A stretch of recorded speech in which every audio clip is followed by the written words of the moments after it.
If you and I are willing to learn and we're seeking to learn, no experience is ever wasted. Inevitably, I've found at some point in your life, an experience that you've had will help you have valuable insight into a decision that's going to need to be made. Welcome to the Journey to Impact podcast, a podcast for people with significant resources that want to have significant impact. Your host is the founder and principal of the Gillentine Group, a financial planning and investment management firm that seeks to engage the hearts of people who want to use their wealth to create meaningful impact. He's the author of the book Journey to Impact, and he's had over 20 years of experience in the impact space, working across the U.S., Africa, Australia, and Europe. Here's your host, Ed Gillentine. Hello, this is Ed Gillentine. Thanks for joining us on our 6th podcast in this series on the basics of impact. And today we're going to talk about your experiences and how important they are in the process of designing and defining your unique impact focus. The second half of this podcast will try to talk about how the passions and skills that we've talked about in the last couple of podcasts, along with the experiences that we'll discuss in a minute, will all work together to help you find your unique impact sweet spot. So let's dive right in. In our last podcast, we talked about skill, and closely related to that is experience. For most of us, the practical training of experience is much more of an influence on our level of skill than any formal training that we may have had. And that goes for CPAs, CFOs, CFPs, and MDs as much as it does for skilled tradesmen, IT folks, beekeepers, and parents. I include parents because so far it's the most challenging experience I've had.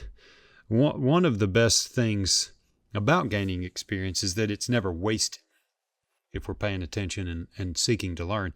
And I emphasize that point because I meet so many people who think that their experiences don't add any value.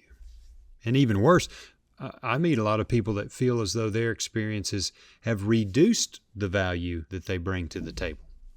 So I have some friends that were unable to attend college because they were needed in the family business, and so they feel underqualified educationally.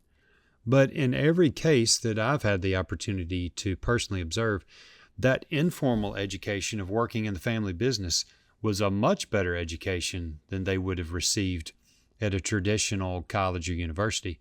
It was as if they were able to have their own sort of custom-built graduate degree program and MBA sort of rolled all into one, right?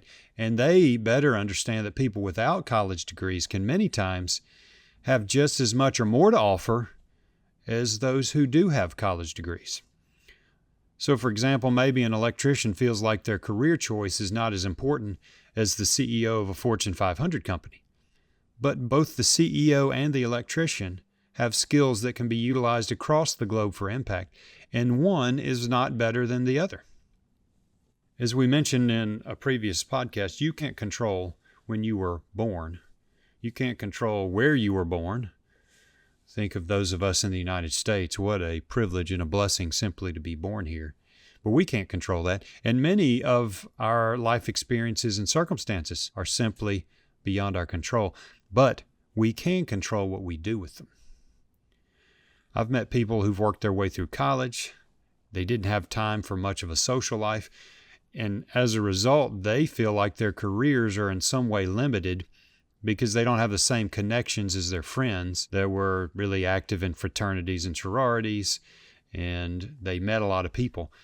But what I've noticed is that their work ethic and the discipline that they learned in the process has become one of their most valuable skills. I just finished reading a book called Range, and the author's name escapes me right now, but it was really good. And it talked about how many times taking 5-10 years, I believe his research was showing that as late as 35 or age 40, when you start to really hone in on your career path, those people many times have more success by his metrics than those who seemingly came right out of college or high school or whatever and jumped into their preferred vocation. So more and more research is showing that one is not better than the other necessarily. And so don't ever shortchange yourself because maybe you didn't have the experiences that you felt like you should have. I'll give an example of my life. Before I went to college, just because of a series of circumstances, I had to start working when I was late 15, early 16. So I cut grass. I had my own lawn business. I was able to sell it. I worked in a music store, which is certainly not me doing stocking, but just exposed me to a group of people, musicians, that I just was not around. I delivered pizza in college, one of my favorite jobs because you got free pizza at the end of the shift. I worked at a hardware store. That was where I learned to drive a forklift, which to this day is probably one of my favorite things I've ever done, and I kind of wish I could go back and do it.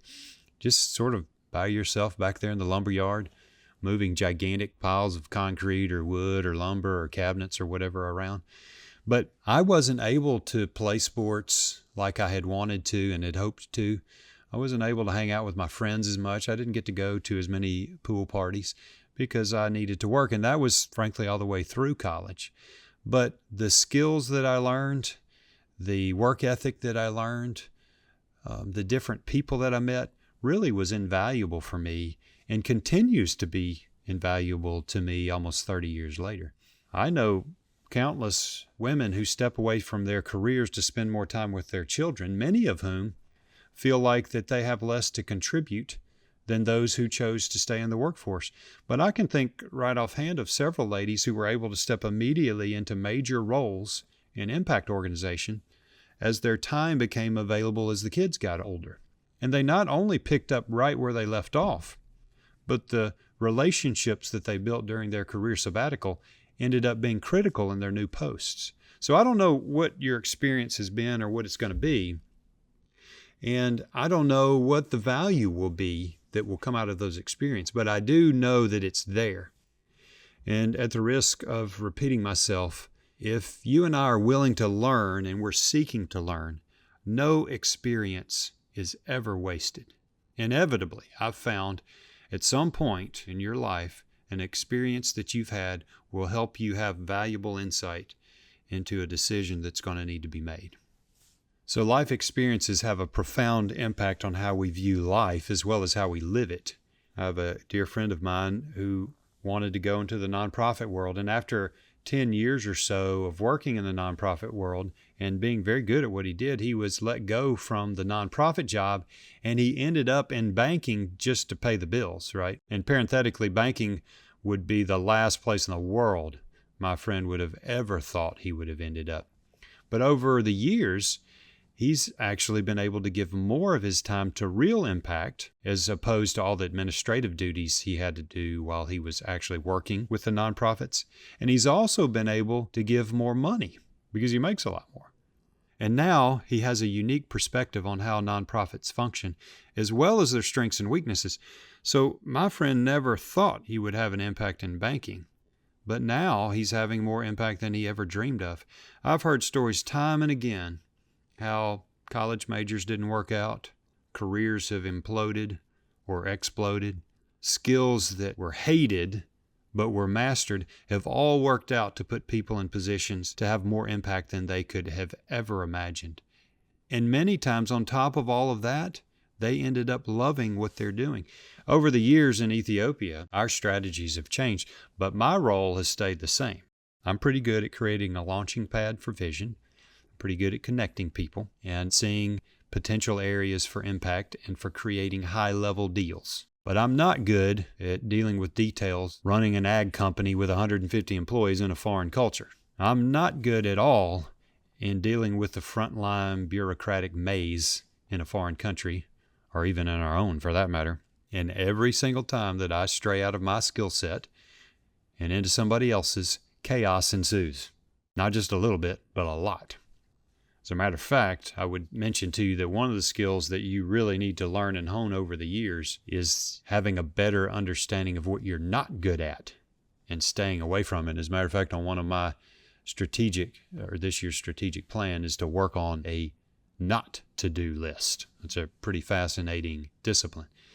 But when you can stay in your sweet spot, in your area of expertise, in your area of skill, you're just going to have a lot more success.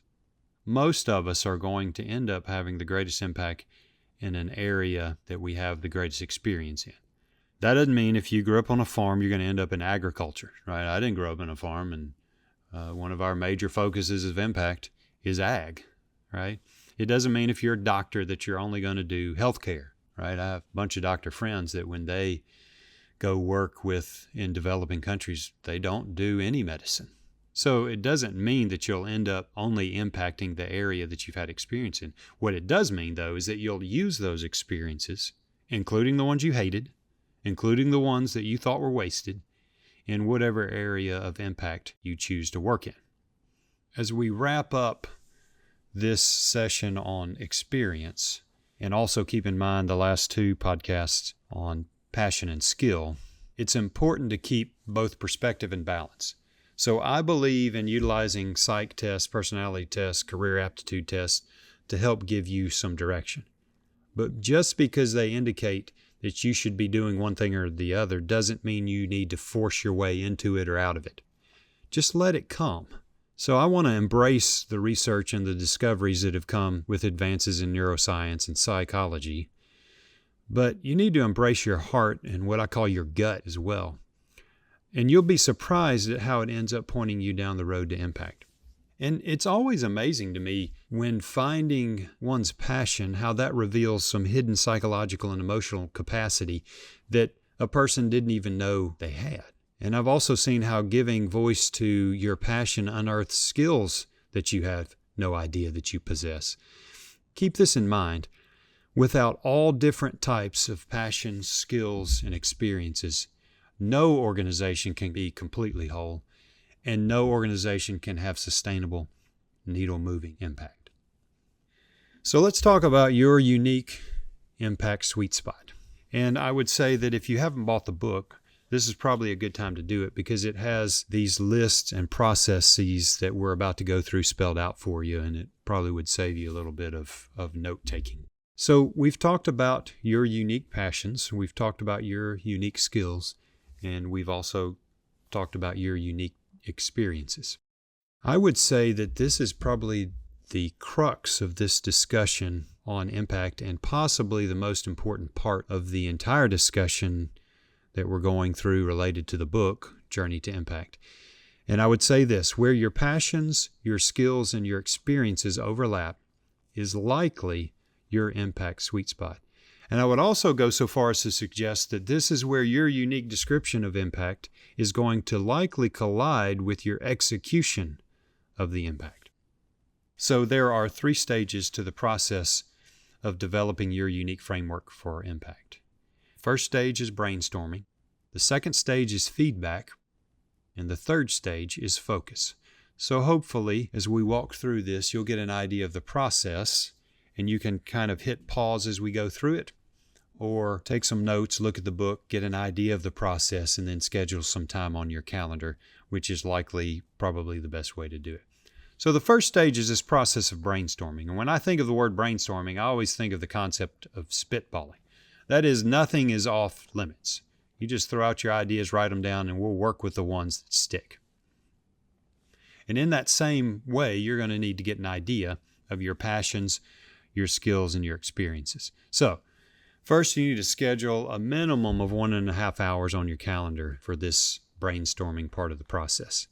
And find a place that's a good environment for you to think. My personal favorite place is at the beach. You may have an office with a bunch of whiteboards. You may like to take walks in the woods. You will need to have an environment where you can have some note-taking material. But once you find that place, begin writing down all the things about which you're passionate.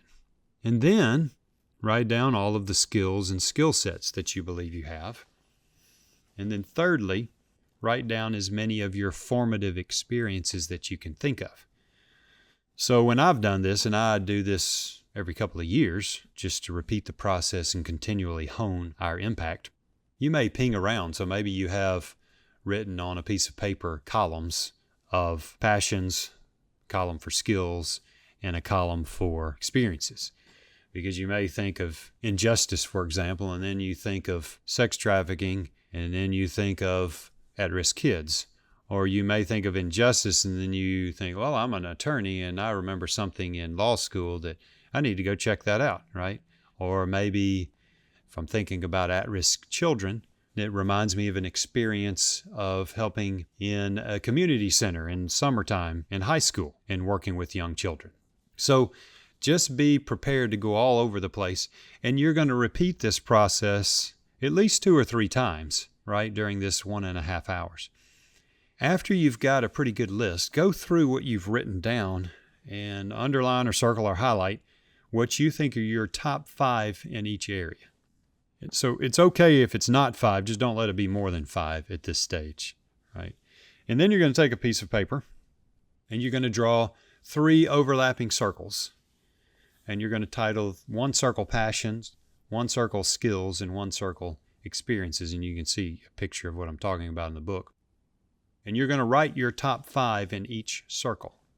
And where you think there's overlap, draw a line to the overlapping part of the circle. In my own sort of diagram that I've drawn for myself, it's the one actually that's in the book. Under passions, I have at-risk kids, injustice, visual arts, and history. And under skills, I have education, business, cultural sensitivity, and high-level meetings. And under experiences, I have CFO, business startups, Ethiopia, Africa, and I have financial. And so if you think about at-risk kids, they probably go in the sweet spot along with cultural sensitivity and Ethiopia and Africa, right? So that would be kind of a sweet spot. And so work through that and take your time. There's no magic answers. Remember, this is unique to you. Again, take at least 1.5 hours. Maybe you want to take 2 segments of 1.5 hours. Put your feet back up on the desk or walk around. Make sure your head's cleared, that you're focused, and work really hard on this part of it. Now, the next stage is feedback. And this is the stage where you're going to need to get feedback on the brainstorming stage from some trusted loved ones or friends or colleagues. I would recommend that you get at least 3 people to look at it, but no more than 5 at this stage, because that can get a little bit too unmanageable. And you want to briefly explain to them what you're doing and ask them if you can schedule an hour or so with them to get their thoughts. So we all have blind spots, right? And this is a fantastic opportunity to get an outside perspective. And you may think you have some passion, skills, or experiences that really aren't there. These trusted friends will let you know that. You may also have some skills or passions or experiences that you've overlooked or just simply don't see in yourself. And so you want to make sure you give to your loved ones, friends, and colleagues, these 3 to 5 folks, the freedom to be honest. Don't defend yourself. Just listen. And if it's necessary, ask clarifying questions.